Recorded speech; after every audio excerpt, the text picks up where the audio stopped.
les petits chats. Les petits chats. Ces petits On chats mange. n'appartiennent à personne.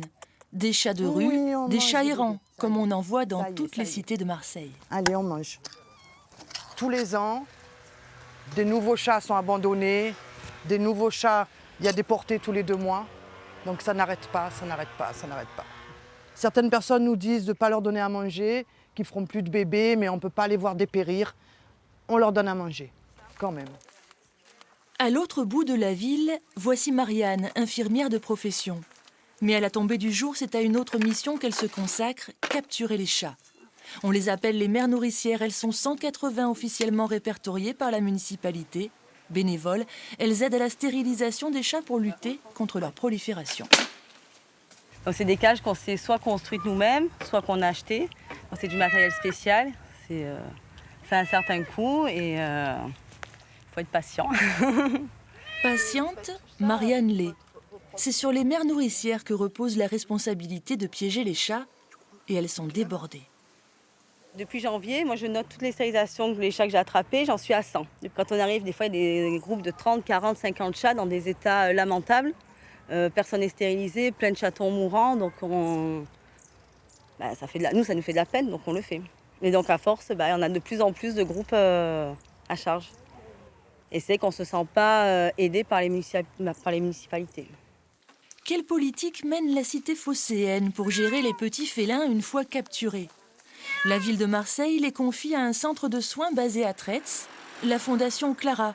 Elle a été la seule à répondre à l'appel d'offres de la ville. Un marché de 90 000 €, reconductible. Le coût, 80 € par mâle, 100 € par femelle. L'objectif, stériliser 900 chats. Aujourd'hui, au moment où je vous parle, on peut vous donner le chiffre de 570 chats qui ont été traités par la Fondation Clara, c'est-à-dire stérilisés. Donc on entend souvent des calculs qui sont assez fantaisistes sur le nombre de chats. Donc nous on a tablé sur à peu près 1000 chats, un peu moins de 1000 chats. Et je pense que donc, effectivement l'objectif sera atteint. Si on se rend compte qu'effectivement il faut faire plus et faire mieux, eh bien on étudiera ça. C'est donc à Tretz, à 40 km de Marseille, que les chats passent sur la table d'opération. En préambule, chaque animal est pucé. Et ensuite, on lit. Ouais, maintenant il y a un numéro, donc la chatte est bien identifiée, conformément à la réglementation. En France, la stérilisation des chats n'est pas obligatoire, mais fortement recommandée. Il faut vraiment stériliser les animaux dès qu'ils sont à l'âge de la puberté, ça va très vite, sinon c'est exponentiel. Il ne faut pas se laisser déborder, c'est vraiment super important que les municipalités gèrent ça. C'est important aussi que les habitants ne nourrissent pas forcément trop les chats des rues, parce que les populations s'adaptent aux ressources du lieu. Donc quand il y a abondance de nourriture, très clairement, les populations de chats ont tendance à être en expansion.